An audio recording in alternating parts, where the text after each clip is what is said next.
Great morning students, I am Neeraj sir. We are going to study experiment number 2, that is to determine the pH of given samples using pH paper or universal indicator.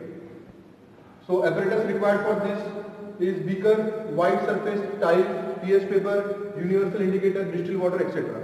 And the solutions required are these. You can see dilute HCl, dilute sodium hydroxide, ethanoic acid means vinegar, lemon juice, water and dilute sodium carbonate. This sodium carbonate is also known as baking soda.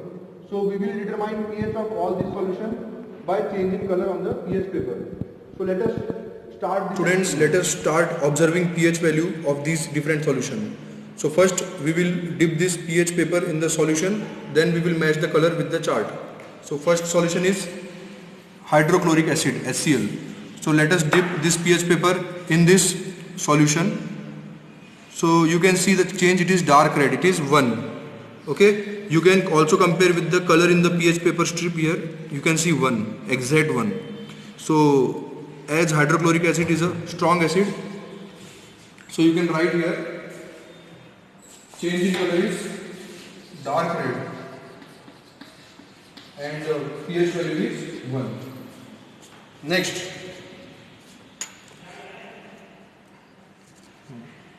Next, is dilute sodium hydroxide, that is NaOH.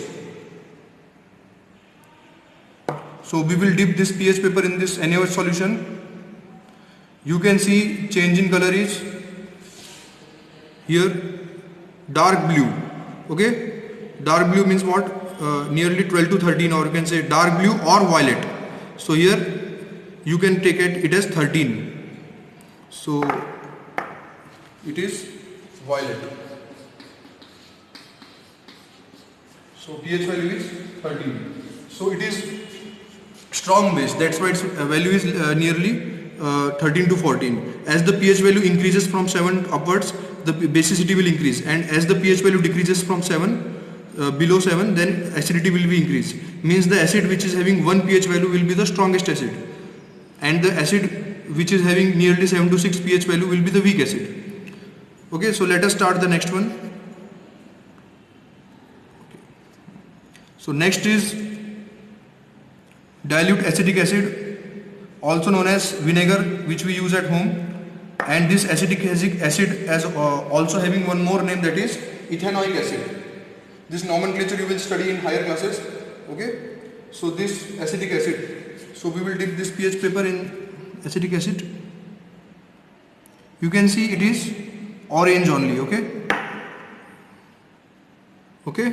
so you can compare with this also.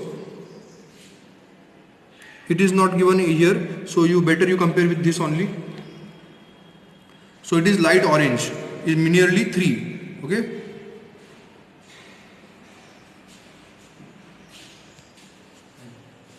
now next solution, it is lemon juice.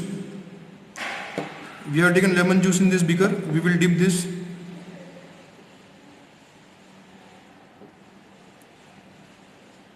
Here it is, you can say reddish orange. You can see it is reddish orange. So it is nearly 2.4. Exactly it is 2.4.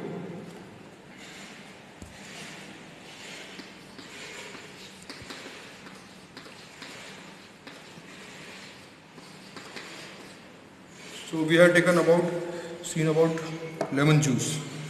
Now next is water, distilled water. So we have taken this distilled water. So we will dip this pH paper in this water.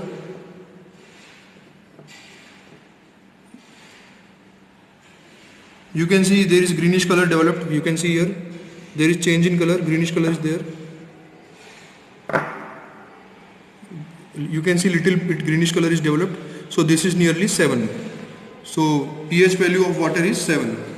As water is neutral in nature, so here you can say green color and pH value is 7. You should know that water is neutral substance. Okay.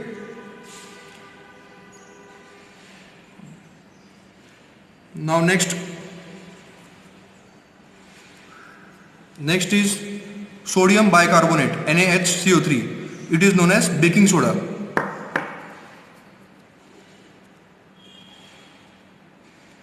So here you can see it is a dark green.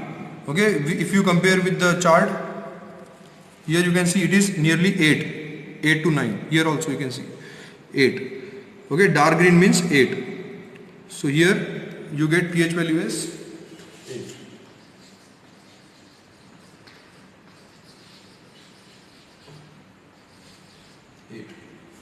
So in this way we have recorded pH value of different substances in our day-to-day life.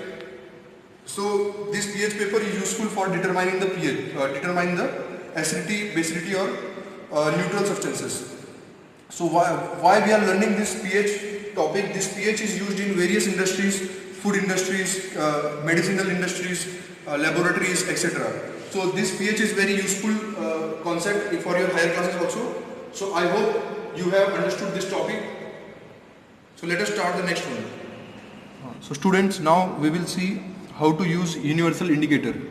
So universal indicator is also like pH paper. It is used for noting down the pH values of a different solution, and this chart is given here, you can see. So pH paper is also made by using universal indicator. So only the difference is that it is in liquid form and that pH is in solid form. So here we have to only add 2-3 drops of this indicator into the solution, and then according to change in color we can note down the pH of different solutions. So here we will add drop by drop in each solution, and we will see what will be the change. So first we are seeing acetic acid. So here 2-3 drops I have added. You can see the change in color is nearly 2 to 3. Here you can match with the colors. You can see the color is pink. Here you can see the color is pink. It means that its pH is nearly 2. Now next solution. This is our dilute hydrochloric acid, dilute HCl. Again we have to add 2-3 drops. So here you can see it is dark than before, so it is nearly 1 to 2, and you know that HCl pH is also 1 to 2. So you have to note down the same reading which we have seen earlier in the pH paper, only this is for your understanding how to use this indicator. Okay. Now third is lemon juice. Okay. So lemon juice we will add. You can see the color is orange, which is nearly 2 to 3. Actually its value is nearly 2.4. So you can see 2 to 3. Now last solution we will see, it is NaOH solution, that is sodium hydroxide, which is a strong base. So we will again add 2-3 drops of indicator. So you can see here clearly the color of the solution is violet, and you can match the color with the chart. You can see here 13 to 14, and actually the range of NaOH is also nearly 12 to 14. You can see it is matching with 13. Color change is violet. So in this way we can determine the pH value using universal indicator. So the reading will be same, only instead of using pH strips we can use this universal indicator. So in this way we have completed our practical number 3 to study universal indicator and pH paper of given solution. Thank you students for watching the video.